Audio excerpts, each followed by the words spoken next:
Hello friends, welcome back to my channel. কেমন আছো সবাই? আশা করি সবাই খুব ভালো আছো, আমরাও খুব ভালো আছি। আমি সুমি তোমাদের সামনে আজকে নিয়ে চলে এসেছি একটা ডেলি ভ্লগ। আজকে অনেক দিন পর আমি তোমাদের সামনে ডেলি ভ্লগটা নিয়ে এসেছি। বন্ধুরা, তোমরা যারা আমার ভিডিও দেখো এবং আমাকে ভালোবাসো, আমার ভিডিও কন্টিনিউ দেখো, তারা অবশ্যই লক্ষ্য করে হয়তো দেখেছো আমি কিছুদিন ধরেই একদম ভিডিও দিতে পারছি না। আর আজকে আমি তোমাদের সামনে যে ভ্লগটা দিচ্ছি এটা কিন্তু বেশ কয়েকদিন আগেকার। তোমরা ভিডিওর লাস্টের দিকে দেখতে পাবে এটা হচ্ছে গঙ্গা পুজো যেদিন ছিল না, গঙ্গা পুজোর দিনের মানে সারা দিনের ডেলি ভ্লগ।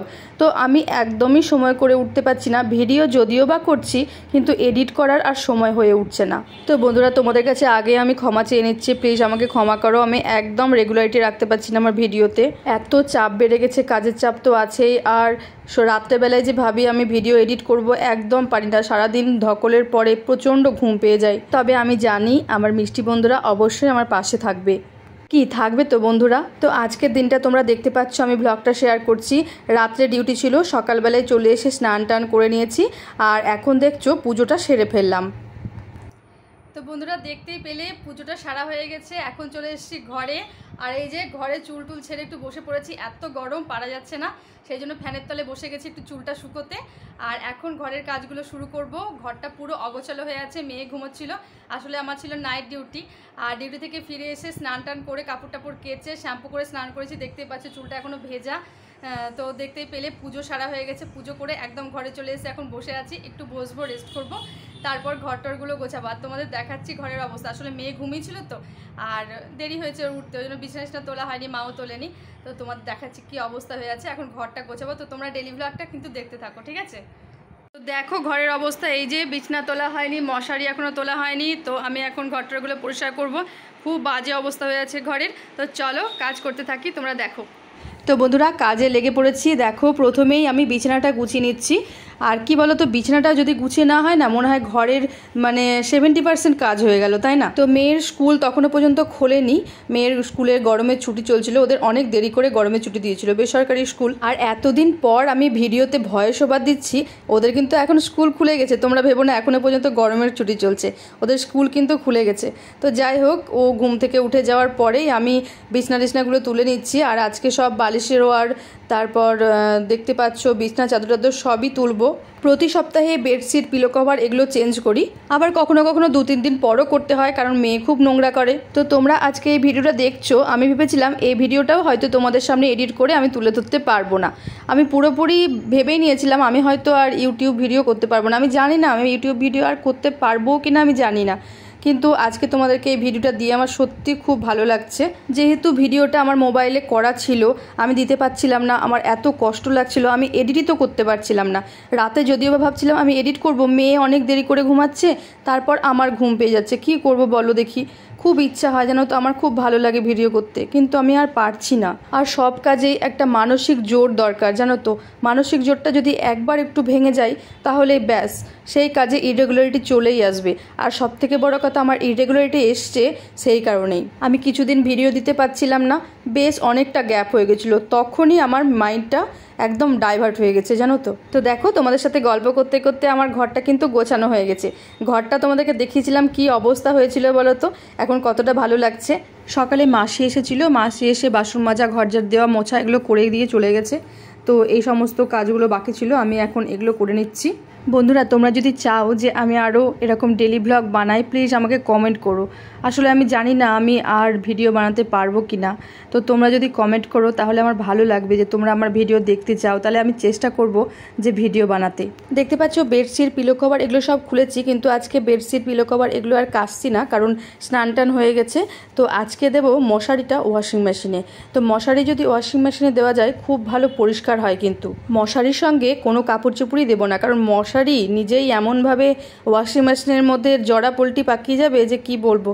তো যাই হোক, শুধু মশারিটাই আজকে ওয়াশিং মেশিনে দিয়ে দিচ্ছি। তোমাদের সামনে মোটামুটি আজকে 1 মাস পর হয়তো আমি এই ডেলি ভ্লগটা দিচ্ছি। তো এই 1 মাসের মধ্যে তোমরা যারা আমার ভিডিওর শর্টসগুলো দেখেছো তারা জানো যে আমি একটু ঘুরতে গিয়েছিলাম, ইস্ট সিকিমের দিকে ঘুরতে গিয়েছিলাম।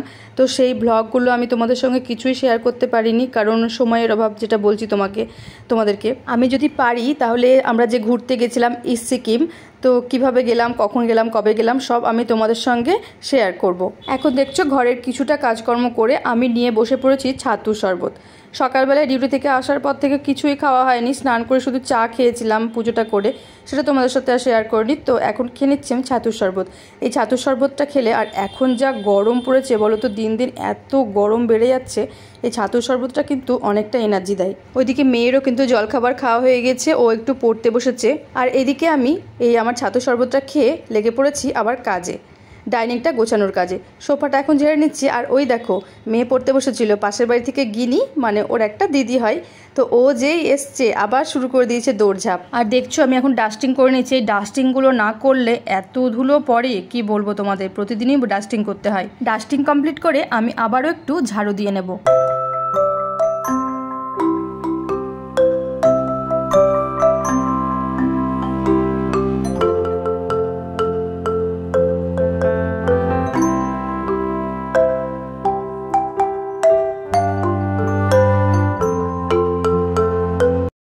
এই দেখো এখানে মা মাছ ধুয়ে রেখেছে। আজকে কি মাছ নিয়ে এসছে মা, এটা কি নাম বলে, ফলি মাছ না?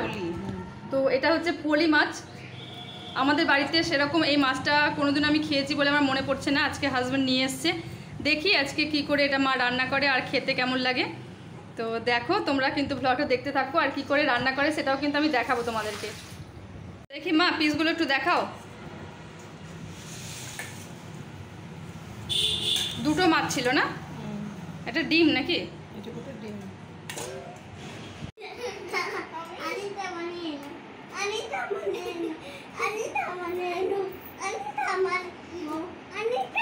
তো ওইদিকে মা রান্নাঘরের কাজগুলো এগিয়ে রাখছে, আর এইদিকে দেখো এই দুষ্টুগুলো সমস্ত পুতুল টুতুল নামিয়ে দুজন মিলে কত খেলা করছে। সারাক্ষণ দুষ্টুমি, সারাক্ষণ দুষ্টুমি, কি আর বলবো তোমাদের বলো।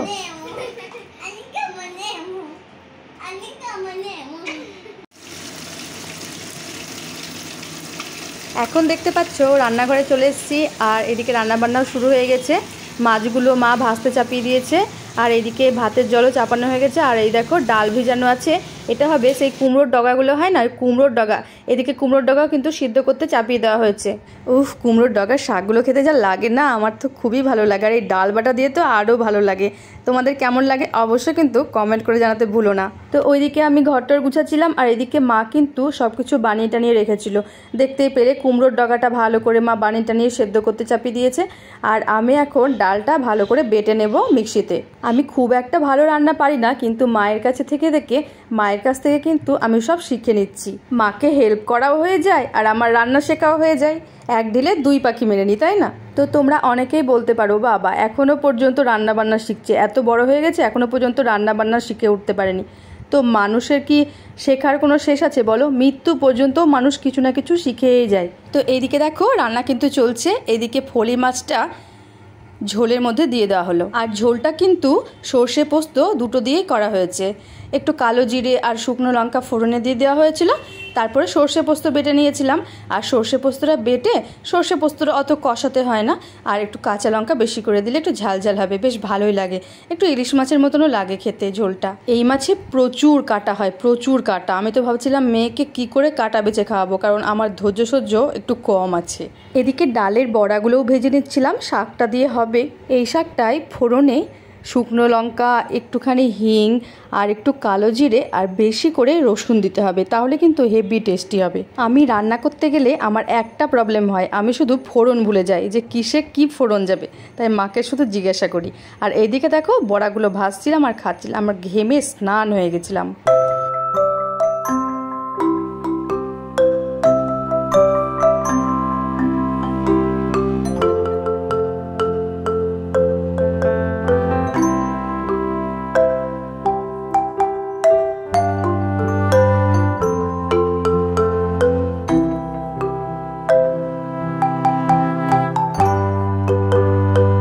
তো রান্নাবান্না কমপ্লিট, এখন খাওয়া দাওয়ার পালা।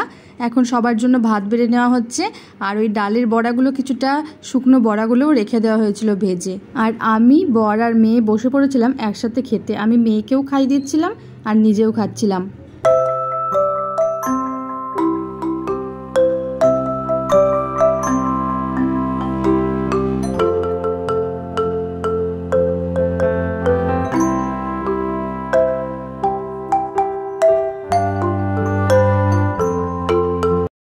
বন্ধুরা এখন দেখছো ইভিনিং টাইম, আর দুপুরবেলা খাওয়া দাওয়া করে একটু ঘুমিয়ে নিয়েছিলাম, কারণ যেহেতু নাইট ডিউটি করেছিলাম ঘুমের প্রচণ্ড দরকার ছিল, একটু ঘুমিয়ে নিয়েছিলাম। আর মেয়ে ঘুমোচ্ছে এখনও, দেখতেই পাচ্ছ। আর আমি তোমাদেরকে দেখাচ্ছিলাম একটা কোল্ড ড্রিঙ্কসের বোতল, কারণ প্রচণ্ড অ্যাসিডিটি হয়ে গেছিলো, তাই বরমশাই দোকান গিয়ে দোকান খুলে আমাকে একটা কোল্ড ড্রিঙ্কসের বোতল দিয়ে গেছিলো, সেটাই বসে বসে খাচ্ছিলাম। আর আজকে যেহেতু গঙ্গা পুজো, মানে যেই ভ্লগটা তোমরা দেখতে পাচ্ছ সেদিন ছিল গঙ্গা পুজো, তো ভেবেছিলাম গঙ্গা পুজোতে একটু বেরোবো। তো এদিকে আমারও প্রচণ্ড অ্যাসিডিটি হয়ে শরীর টরীর খারাপ করছিল, আর মেয়েও ঘুম থেকে উঠছিল না, প্রচুর লেট হয়ে গেছিলো। আর আমি এক পাকে গিয়ে কিন্তু ছাদ থেকে কাপড়গুলো তুলে নিয়ে এসেছিলাম, আর এখন দেখতে পাচ্ছ কাপড়গুলো সব গুছিয়ে নিচ্ছি। বর বলেছিল আজকে তাড়াতাড়ি দোকান লাগিয়ে চলে আসবে, আর আমাদেরকে নিয়ে যাবে ঘুরতে, গঙ্গার পাড়ে গঙ্গা পুজো হয় সেটা দেখাতেই আমাদেরকে নিয়ে যাবে। তো আমরা গিয়েও ছিলাম, তো আমাকে দেখলে একটু কোল্ড ড্রিঙ্কস খেয়ে নিলাম। তারপরে অ্যাসিডিটিটা অনেকটাই কমে গিয়েছিল, আর মেয়েও ঘুম থেকে উঠে গেছিলো, ওকে দুধ টুধ খাইয়ে দিয়েছিলাম। তারপর আমরা কিন্তু বেরিয়ে পড়েছিলাম গঙ্গা পুজো দেখার জন্য। আর সব কাপড় চোপড়গুলো দেখছো, এর মধ্যে কিন্তু শীতের পোশাকগুলোও দেখতে পাচ্ছ। আসলে আমরা বললাম না ইস্ট সিকিম গেছিলাম, তো সেখানকার কাপড় চোপড়গুলোই অল্প অল্প করে কাচাকুচি হচ্ছিল, তাই ওগুলো ভাঁজ করে রাখছিলাম। আর এখন দেখছো রেডি হয়ে নিচ্ছি, বরমশাই কিন্তু চলে এসছে। আমি একদমই সেজেছিলাম না, জাস্ট কুর্তিটা পরেছিলাম, মাথাটা আঁচড়েছিলাম, যা গরম, সাংঘাতিক গরম ছিল। তো এসি থেকে বাইরে বেরোবো ভাবতেই ভয় লাগছিল, তাহলেও মেয়েকে বলা হয়েছিল যে ঠাকুর দেখাতে নিয়ে যাব, মেলা দেখাতে নিয়ে যাব, তো সেই জন্যই যাওয়া আর কি। তো এখন আমরা 3 জন বেরোবো, তোমরা দেখতে থাকো।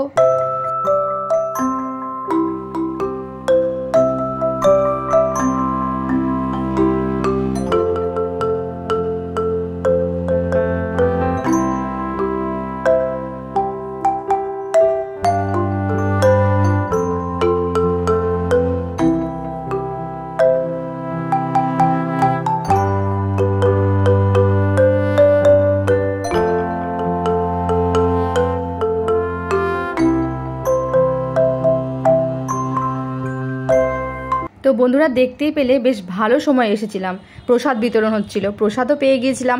আর এখানে ঠাকুরটাও খুব সুন্দর করেছিল, সিনারিটাও ভালো করেছিল, সেই ট্রেন দুর্ঘটনা করেছিল। তারপরে আমরা ওখান থেকে বেরিয়ে, যেহেতু আমারও অ্যাসিডিটি ছিল, প্রচণ্ড শরীর টরীর খারাপ ছিল, তাই সেরকম আর কিছু খাইনি। আমরা 3 জনে 3টে আইসক্রিম খেয়ে একটু হাওয়া টাওয়া খেয়ে চলে এসেছিলাম। রাতে বাড়ি ফিরে ডিনার সেরে নিয়েছিলাম, রুটি আর দুপুরের সবজি টবজি মাছ ছিল, সেগুলো দিয়ে ডিনারটা সেরে ফেলেছিলাম। আর এখন রাতে ঘুমানোর জন্য বিছনাটাও করে নিচ্ছি। তো বন্ধুরা আজকের ভিডিওটা আর কন্টিনিউ করছি না, দেখো আমি আর মেয়ে খাটে উঠে গেছি ঘুমাবো বলে। আর তোমাদের যদি এই ভিডিওটা ভালো লেগে থাকে তাহলে অবশ্যই লাইক কমেন্ট করো, আর চ্যানেলটিকে সাবস্ক্রাইব করো। জানি না আমি আর ভিডিও বানাতে পারবো কিনা, তোমরা অবশ্যই কমেন্ট করো যে তোমরা আমার ভিডিও দেখতে চাও কি চাও না। তোমাদেরকে অনেক ভালোবাসা ভিডিওটা পুরো দেখার জন্য। Tata, bye bye, good night.